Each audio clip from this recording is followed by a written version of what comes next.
So, hello folks, good morning, good afternoon, and good evening to all of you. Myself, through Maheshwari. In this today's video, we are going to discuss and analyze the upcoming IPO of Patel Retail Limited.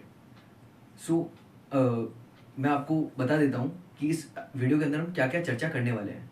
Basically first of all हम जानेंगे company का धंधा क्या है, company काम क्या करती है, कंपनी किस वैल्यूएशन पर अपना आईपीओ ला रही है, रिटेल लॉट के अंदर कितने शेयर्स ला रही है और आपको इसको मिलने की प्रोबेबिलिटी क्या है, और मोस्ट इंपॉर्टेंट जिसके लिए आप सभी ये लोग वीडियो देख रहे हैं, जीएमपी की भी हम चर्चा करेंगे.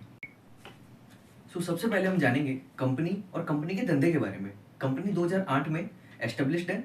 कंपनी का मेजर धंधा जो है वो है रिटेल सुपरमार्केट चेन्स का. कंपनी के जो आउटलेट्स है उनका नाम है पटेल आर मार्ट. ठीक है. कंपनी का जो मेजर ऑपरेशंस है वो महाराष्ट्र के ठाणे और रायगढ़ डिस्ट्रिक्ट के अंदर है. कंपनी आज की तारीख में 31 मेजर स्टोर ऑपरेट करती है, जो कि करीब 1,26,000 स्क्वायर फीट के लैंड को अक्वायर करके है. ठीक है. और इसी के अलावा कंपनी ने अभी रिसेंटली एक पैकेजिंग और प्रोडक्शन का यूनिट भी डाला है. ठीक है.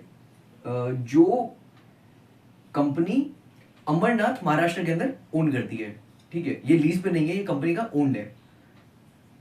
ये हो गया कंपनी और कंपनी के ऑपरेशंस के बारे में. ठीक है. सो अब हम डिस्कस करते हैं ऑफर के बारे में. ऑफर 19 अगस्त से 21 अगस्त तक ओपन है. 22 अगस्त को टेंटेटिव डेट ऑफ अलॉटमेंट है और 26 अगस्त को टेंटेटिव डेट ऑफ लिस्टिंग है. ठीक है. इसी के साथ जो ऑफर है, इसकी जो प्राइस बैंड आ रही है मार्केट के अंदर वो है 237 से 255 रुपया. इट मीन्स अगर आप एक रिटेल लॉट अप्लाई करना चाहते हैं तो आपको जो कट ऑफ प्राइस लगानी पड़ेगी वो होगी 255 रुपया. ठीक है. इसी के साथ मैं ये भी बता देता हूँ जो लॉट साइज रहेगी वो एक रिटेल लॉट के लिए 58 शेयर्स की है. साथ ही साथ मैं ये भी बता देता हूँ जो फेस वैल्यू पर शेयर है वो है 10 रुपया प्रति शेयर. ठीक है. सो अब हम देखते हैं जो ये ऑफर है ये किस साइज में आ रहा है. ऑफर जो टोटल इशू साइज है वो है 242.76 करोड़ की. ठीक है. जिसके अंदर से जो मेजर पोर्शन है, आई वुड से अराउंड 90% जो पोर्शन है वो फ्रेश इशू के थ्रू आ रहा है, जो कि है 216 करोड़ फ्रेश इशू के थ्रू आ रहा है और करीब 25.5 करोड़ का ओएफएस है. इसके अलावा रिटेल लॉट जैसे मैं आपको बताया था 58 शेयर्स का है, जिसके लिए आपको रुपया लगेगा 14,790. एसएचएनआई लॉट के लिए 812 शेयर्स 2,07,060 रुपए और बीएचएनआई लॉट 3,944 शेयर, जो आपको अमाउंट करेगा 10,05,720 रुपया. ठीक है. जो टोटल इशू साइज जो रिटेल एप्लीकेशंस के लिए अलोकेटेड की गई है वो है 45% और जो एचएनआई कैटेगरीज के लिए है वो है 10%. टोटल रिटेल एप्लीकेशन जो है वो है 73,466 जो कंपनी ने मांगी है और 972 एसएचएनआई एप्लीकेशन और 1944 बीएचएनआई एप्लीकेशंस. कंपनी के registrar big share services private limited है और जो कंपनी का लीड मैनेजर है वो है FedEx securities private limited. Company BSE और एनएसई दोनों जगह लिस्टिंग के लिए आने जा रही है. So now look at the companies financials of last 3 years. Company के नेट एसेट्स 382.86 करोड़ रुपए तक पहुंचे हैं 2025 के अंदर, जिसे हम अगर 2024 से कंपेयर करें जो 333 करोड़ थे और 2023 के अंदर जो कि 303 करोड़ रुपए थे. ठीक है. तो कंपनी के एसेट्स में एक अच्छी बढ़ोतरी आई है एज कंपेयर टू कंपनी का जो रेवेन्यू है 2023 से के मामले में ये रेवेन्यू करीब 200 करोड़ से नीचे गिरा है. 200 करोड़ से रेवेन्यू नीचे आया है एज कंपेयर टू 2023. ठीक है.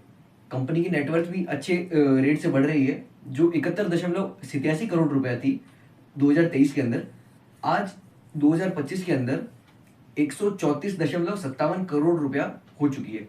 दैट मीन्स जो कंपनी की नेटवर्थ है वो अच्छी खासी रेट से बढ़ रही है. ठीक है. और रिजर्व एंड सरप्लस कंपनी के पास ऐसा कोई खास है नहीं और कंपनी ने उसको डिस्क्लोज भी नहीं किया है. और टोटल बोरिंग्स जो है कंपनी की वो आई वुड से ऐसा कोई खास चेंजेस आए नहीं है. 182.81 करोड़ रुपए थी 2023 के अंदर, 185.75 करोड़ रुपए थी 2024 के अंदर और 180.54 करोड़ है 2025 के अंदर. मतलब ये हम देख सकते हैं कि कंपनी के अंदर मेजर बोरोइंग्स के रिलेटेड ना रीपेमेंट हुआ है ना ही इंक्रीमेंट हुआ है। तो कंपनी के जो बोरोइंग्स है वो इक्वली रह रही है। बट अगर हम इसके रेवेन्यू और बोरोइंग्स को रेशियो चेक करें तो जैसे कि आप देख सकते हैं रेवेन्यू कंपनी का ऐसा कोई खास बड़ा नहीं है, परंतु जो बोरोइंग्स है उसका एक बहुत अच्छा भार, मतलब बहुत इट वुड आई वुड से ये एक नेगेटिव पॉइंटर है। कंपनी के ऊपर अभी बोरोइंग्स का भार बढ़ता जा रहा है। ठीक है, तो चलिए तो अब हम बढ़ते हैं वैल्यूएशंस की तरफ। कंपनी का अर्निंग पर शेयर आज की तारीख में है 10 रुपया 16 पैसा, जो पोस्ट आईपीओ हो जाएगा 7 रुपया 57 पैसा। ठीक है, और जो price to earning ratio company का अभी जो चल रहा है वो है 25.10, जो कि आईपीओ के बाद में हो जाएगा 33.70 का। जो कि मतलब हम समझ सकते हैं कि जैसे फ्रेश इशू के थ्रू न्यू इक्विटी शेयर्स आ रहे हैं तो कंपनी का अर्निंग पर शेयर गिरना वाजिबी बात है, और साथ ही साथ जो ये प्राइस टू अर्निंग रेशियो है वो भी बढ़ना एक नॉर्मल बात है, क्योंकि फ्रेश इशू के through new equity shares market के अंदर ला रही है company. Return on equity is I would say very decent, ना ही बहुत ज़्यादा हैवी है ना ही बहुत कम है, ये 19.02% का है। रिटर्न ऑन नेटवर्थ भी यही है 19.02%।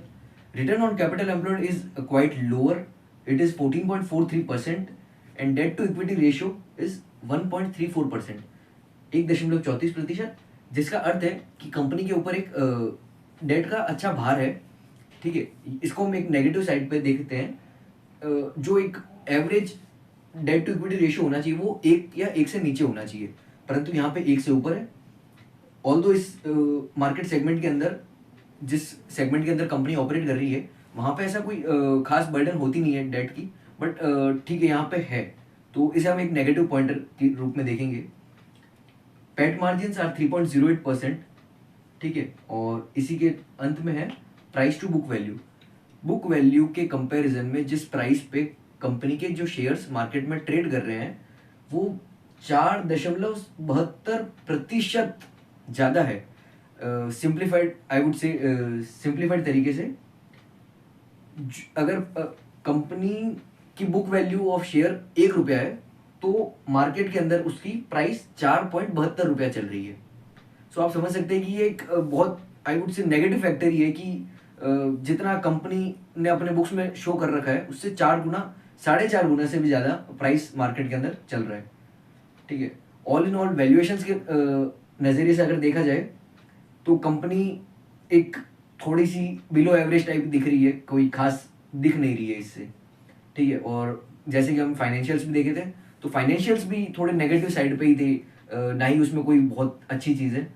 तो जो भी ये में सब जीएमपी का है, जीएमपी भी अभी हम डिस्कस करने वाले हैं कुछ ही पलों में।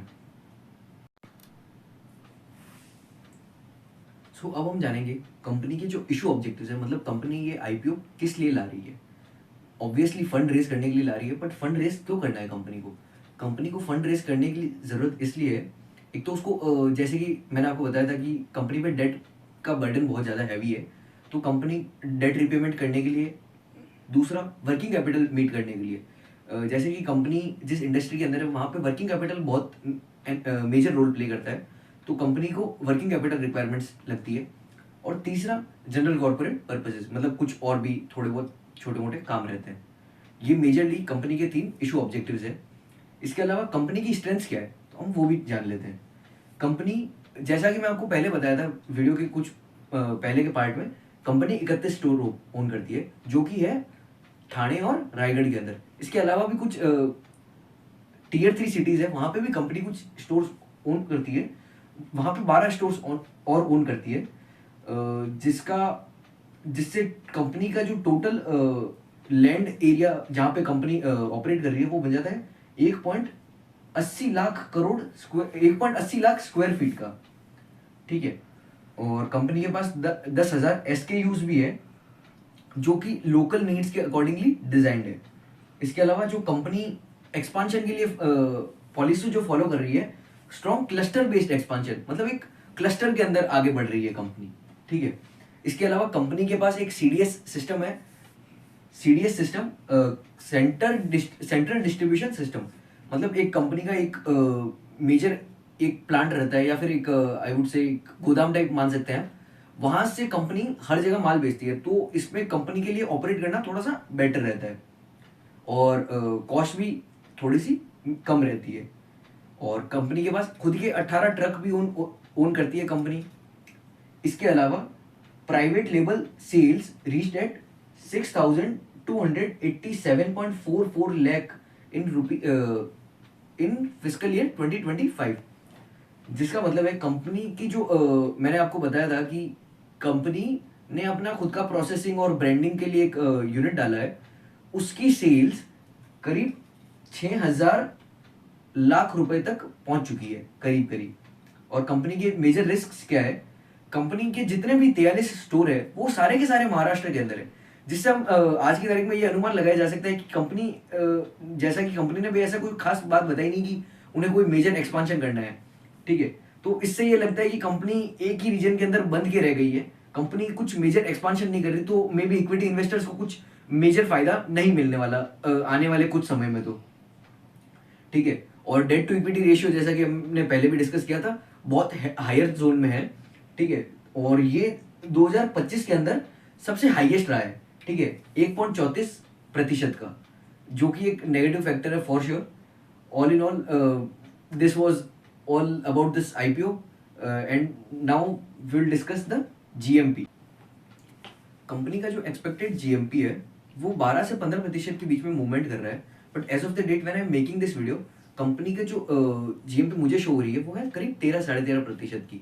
ठीक है, मीन्स आप पर share around 33 rupees to 35 rupees के अराउंड आप समझ सकते हैं। इसी के अलावा इसी पे मैं अपना फाइनल वर्डिक्ट भी दे देता हूँ। अगर आप एक लॉन्ग टर्म इन्वेस्टर के रूप में इस कंपनी में इन्वेस्ट करना चाह रहे हैं तो आई वुड से कि ये एक सही कंपनी नहीं है या फिर ये एक अच्छी स्क्रिप्ट नहीं है जिसमें आपको इन्वेस्ट करना चाहिए। परंतु अगर आप एक लिस्टिंग गेन के रूप से अगर एक इन्वेस्ट करने के वाले इन्वेस्टर हैं तो आप बेशक जा सकते हैं। अगर आप सिर्फ जीएमपी को मद्देनजर इन्वेस्ट करते हैं तो आप कर सकते हैं, जैसे कि अराउंड 13% है तो हाँ ठीक है कि आप कर सकते हैं। But finally I would say it's not any buy और सेल रिकमेंडेशन। जो भी आप काम करते हैं आपका पैसा है, आपको सावधानी पूर्वक इसे निवेश करना चाहिए। So that is it for today. जय श्री कृष्ण, जय श्री राम।